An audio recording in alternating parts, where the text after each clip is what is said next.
আসসালামু আলাইকুম। Crown cement সকালের খবরে আমন্ত্রণ জানাচ্ছি আমি মোহাম্মদ ইফতেখার। গণভোট সহ 5 দফা দাবিতে জাতীয় নির্বাচন কমিশনে আজ স্মারকলিপি দেবে বাংলাদেশ জামাত ইসলামী ও খেলাফত মজলিস সহ 8টি ইসলামী দল। এ বিষয়ে আরও জানতে যাচ্ছি নির্বাচন কমিশন ভবনের সামনে। সেখানে আছেন senior correspondent apple Shahriar. Apple, কর্মসূচি কখন শুরু হবে কিছু জানতে পেরেছেন?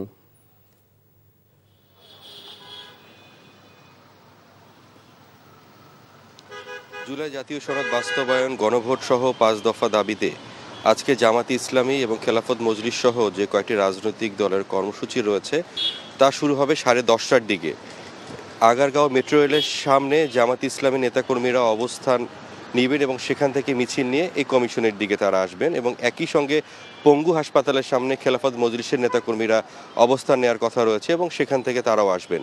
মূলত বলে রাখি যে জুলাই সনদ বাস্তবায়ন নিয়ে যে একটি এখন রাজনৈতিক মহলে কিছুটা জটিলতার সৃষ্টি হয়েছে, অর্থাৎ বিএনপি মনে করছেন যে গণভোটের মাধ্যমে, অর্থাৎ যে গণভোটটি করা হচ্ছে সেটি যাতে জাতীয় নির্বাচনের আগে না হয়, জাতীয় নির্বাচনের দিন যাতে হয় সেটি তারা দাবি জানিয়েছেন। তবে আজকে যারা এই আন্দোলন করছেন এবং যে কর্মসূচি ঘোষণা করেছেন তারা বলছেন নভেম্বরের মধ্যে এই গণভোট করতে হবে।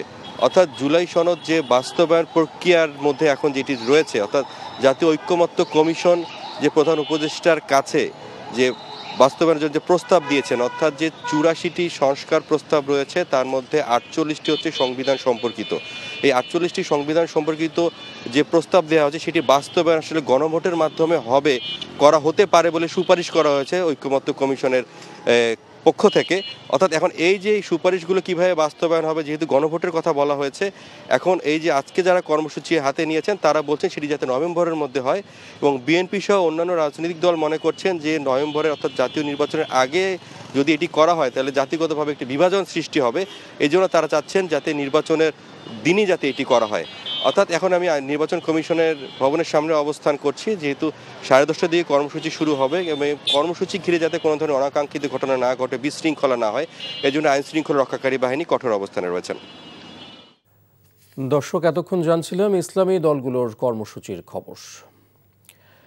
রাজধানীর মতিঝিল থেকে উত্তরা পর্যন্ত মেট্রো রেল চলাচল পুরোপুরি স্বাভাবিক হয়েছে। এর আগে গত রাতে আগারগাঁও থেকে শাহবাগ অংশে ট্রেন চলাচল বন্ধ করে দেওয়া হয়। তবে স্বাভাবিক ছিল মতিঝিল থেকে শাহবাগ ও উত্তরা থেকে আগারগাঁও রুটে মেট্রো চলাচল। বিয়ারিং প্যাড পড়ে গিয়ে ফার্মগেটের যে স্থানে দুর্ঘটনা ঘটেছিল সেখানে কিছুটা কম্পন হচ্ছে বলে সংশ্লিষ্ট সূত্রে জানা গেছে। এই কারণে নিরাপত্তার স্বার্থে বুধবার রাত 9:15টার পর থেকে আগারগাঁও হতে শাহবাগ অংশে মেট্রো চলাচল বন্ধ করা হয়েছে। Dhaka mass transit company limited DMTCL সূত্র বলছে, বুধবার ফার্মগেটের দুর্ঘটনাস্থলে ট্রেন চলার সময় কিছুটা কম্পন অনুভব করেন চালক। পরে তিনি ঊর্ধ্বতন কর্তৃপক্ষকে জানালে ওই অংশে মেট্রো রেল চলাচল বন্ধ রাখার সিদ্ধান্ত হয়। আবারও পাহাড়কে অশান্ত করতে লক্ষ্মীছড়ির বর্মাছড়িতে ঘাঁটি গেড়ে ছক আঁকছে প্রসিদ্ধ বিকাশ খিসার নেতৃত্বাধীন ইউপিডিএফের সশস্ত্র সন্ত্রাসীরা।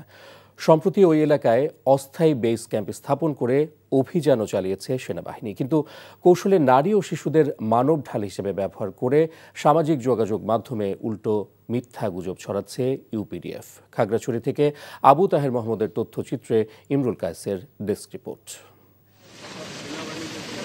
পার্বত্য চট্টগ্রামের অপরূপ সৌন্দর্যমণ্ডিত জেলা খাগড়াছড়ি। পাহাড় আর ঝিরি ঝর্ণার কলতানের মাঝে নানামুখী ঘটনায় উত্তপ্ত দুর্গম অঞ্চল। জেলার লক্ষ্মীছড়ি উপজেলার দুর্গম বর্মাছড়ি ইউনিয়নে ঘাঁটি গেড়েছে প্রসিদ্ধ বিকাশ খিসার United People's Democratic Front UPDF এর সশস্ত্র সন্ত্রাসীরা। সেখানে বসে পার্বত্য চট্টগ্রাম নিয়ে নানামুখী ষড়যন্ত্রের ছক আঁকছেন তারা। এমন তথ্যের ভিত্তিতে উপজেলার বর্মাছড়িতে অস্থায়ী বেস ক্যাম্প স্থাপন করেছে সেনাবাহিনী। ক্যাম্প থেকে অব্যাহত অভিযানে কোণঠাসা হয়ে পড়ে সশস্ত্র সন্ত্রাসীরা।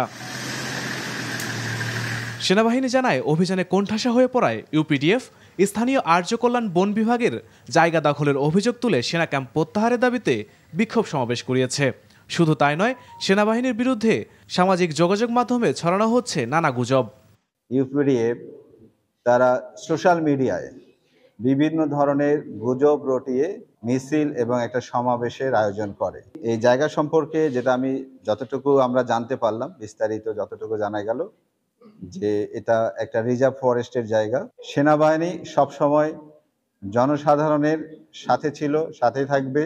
এদিকে বন বিভাগের জায়গা দখলের বিষয়টির সুরাহা করতে ২৭ অক্টোবর স্থানীয় উপজেলা প্রশাসন, জনপ্রতিনিধি ও সাংবাদিকদের সাথে বৈঠক করেছে সেনাবাহিনী। তবে সেখানে ধর্মীয় বিহারের জমির দাবিদাররা তাদের পক্ষে কোনো প্রমাণ উপস্থাপন করতে পারেননি। এলাকাবাসীরা চাচ্ছে না, ক্যাম্প চাচ্ছে না।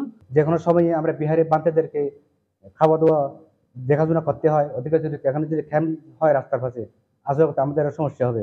কেন এখনো পর্যন্ত ওদিকে আমরা আসা করতে পারতেছি না। পার্বত্য অঞ্চলের ভৌগোলিক জটিলতার সুযোগ কাজে লাগিয়ে আঞ্চলিক সশস্ত্র সংগঠনগুলো গ্রামবাসীদের জিম্মি করে তাদের নিরাপদ আশ্রয়স্থলে সন্ত্রাসীদের প্রশিক্ষণ কার্যক্রম পরিচালনা, অস্ত্র মজুত ও বিক্রির রুট হিসেবে ব্যবহার করছে বলে অভিযোগ করেছে পার্বত্য নাগরিক পরিষদ। ধর্ষণ, হত্যা, গুম ও খুনের মাধ্যমে পাহাড়কে অশান্ত করে রেখেছে। এই সশস্ত্র সন্ত্রাসী সংগঠন ইউপিডিএফকে সমূলে নির্মূল করা আজ সময়ের দাবি। পাহাড়কে অস্থিতিশীল করার যে কোনো ষড়যন্ত্র রুখতে সরকার সময়োপযোগী পদক্ষেপ নেবে, এমনটাই প্রত্যাশা স্থানীয়দের। NTV news desk. ব্রাহ্মণবাড়িয়া সদর বড়হুজুর বাড়ি দারুন নাজাত মহিলা মাদ্রাসায় বিদ্যুতের ট্রান্সমিটার বিস্ফোরণে ৮ মাদ্রাসার শিশু শিক্ষার্থী দগ্ধ হয়েছেন। তাদের জাতীয় বার্ন ও প্লাস্টিক সার্জারি ইনস্টিটিউটে ভর্তি করা হয়েছে। দগ্ধরা হলেন সাদিয়া আক্তার, রুবাই আক্তার, তুইবা, আয়মান, নুসরাত, আলেয়া, রওজা ও আফরিন। পুলিশ জানায়, গতকাল বিকেলের দিকে মাদ্রাসার পাশ দিয়ে যাওয়া বিদ্যুতের লাইনের ট্রান্সমিটার হঠাৎ বিস্ফোরণ হয়। পরে আগুনের ফুলকি মাদ্রাসার ৪র্থ তলার ভিতর ঢুকে গেলে দগ্ধ হয় শিশুরা। জাতীয় বার্ন প্লাস্টিক সার্জারি ইনস্টিটিউটে আবাসিক চিকিৎসক ডক্টর শাওন বিন রহমান এদের মধ্যে ৫ জনকে প্রাথমিক চিকিৎসা দিয়ে ছেড়ে দেওয়া হয়েছে বলে জানিয়েছেন। বাকি ৩ জনকে জরুরি বিভাগে পর্যবেক্ষণে রাখা হয়েছে, তবে তারা সবাই শঙ্কামুক্ত বলে জানান আরএমও। ঝুঁকিতে রয়েছে সিরাজগঞ্জের ফায়ার সার্ভিস ও সিভিল ডিফেন্স কার্যালয়টি। ভবনটির বেশিরভাগ অংশে দেখা দিয়েছে ফাটল, খসে পড়ছে পলেস্তারা। যে কোনো সময় ঘটতে পারে দুর্ঘটনা। সমস্যা সমাধানে প্রস্তাবনা পাঠানোর কথা জানিয়েছে গণপূর্ত বিভাগ। সিরাজগঞ্জ থেকে শরীফুল ইসলাম ইন্নার পাঠানো রিপোর্ট। অগ্নি দুর্ঘটনা থেকে যারা সাধারণ মানুষের জীবন বাঁচাতে ঝাঁপিয়ে পড়েন, তাদের জীবন এখন ঝুঁকিতে। সিরাজগঞ্জ ফায়ার সার্ভিস ও সিভিল ডিফেন্স কার্যালয়ের চিত্র এমন। ভবনের বেশিরভাগ অংশে এমন ফাটল দেখা দিয়েছে, ছাদের পলেস্তরা খসে পড়ছে। ১৯৬১ সালে নির্মিত এই ভবনটির আর কোনো উন্নয়নমূলক কাজ হয়নি। বিগত সব সরকার আশ্বাস দিল সেটি আর আলোর মুখ দেখেনি। সিরাজগঞ্জ শহরের সহস্রাধিকেরও বেশি বহুতল ভবন গড়ে উঠেছে। এখানে রয়েছে মেডিকেল কলেজ, হাসপাতাল, সর্ববৃহৎ বিসিক শিল্প পার্ক, নির্মিত হচ্ছে ইকোনমিক জোন ও ইপিজেড। সেই তুলনায় সক্ষমতা নেই ফায়ার সার্ভিসের। প্রতিষ্ঠাকালীন সময়ে যে ভবন নির্মাণ করা হয়েছে, সেই ভবনে আজও পর্যন্ত বিদ্যমান এবং ওই ভবনে বিভিন্ন জায়গায় ফাটল ধরে গেছে। পুরাতন বিল্ডিং এবং অনেক জায়গায় প্লাস্টার খসে পড়ছে। তো এটা বিভিন্ন বিল্ডিংটা এখন যে অবস্থায় আছে, এটা খুবই ঝুঁকিপূর্ণ অবস্থা দেখে আমরা আমাদের কাজকর্ম চালিয়ে যাচ্ছি। ফায়ার সার্ভিস ভবনটির সংস্কার সহ উন্নত সরঞ্জাম সংযুক্ত করার দাবি এ ব্যবসায়ীর। ফায়ার স্টেশনটি কিন্তু সেকেন্ড ক্লাস। যদি কখনো কোনো বিল্ডিংয়ে আগুন ধরে যায়, তাহলে তারা দোতলার উপরে আর যেতে পারবে না। এ বিষয়ে একটি প্রস্তাবনা সংশ্লিষ্ট মন্ত্রণালয়ে পাঠানো হয়েছে বলে জানান এই প্রকৌশলী। যে তালিকা পাঠানো হয়েছে, সেখানে আমাদের সিরাজগঞ্জ সদর ফায়ার স্টেশনের পাশে পুনর্নির্মাণ কথাটা লেখা আছে। তবে আপাতদৃষ্টিতে আমি সরেজমিন পরিদর্শনে যেটা দেখেছি, এটা হয়তো প্রপার ডিজাইন করে যদি রেট্রোফিটিং করা হয় এবং একটু বড়সড় মেরামত করা হয়, তাহলে ভবনটি আরও বেশ কয়েক বছর এটা হয়তো সার্ভিসে রাখা যাবে। দ্রুত ফায়ার সার্ভিস ও সিভিল ডিফেন্স স্টেশনটি আধুনিকায়ন করার দাবি জেলাবাসীর। NTV news desk. সকালের খবর এটুকুই। এই খবরের ভিডিও সহ আপডেট জানতে ভিজিট করুন এনটিভি অনলাইন www.ntvpd.com। এছাড়াও এনটিভির জনপ্রিয় সব অনুষ্ঠান ও খবরের আপডেট জানতে ভিজিট করুন আমাদের ইউটিউব ও ভেরিফাইড ফেসবুক পেজ। 12টায় মধ্যাহ্নের খবর দেখার আমন্ত্রণ রইল। ধন্যবাদ সবাইকে।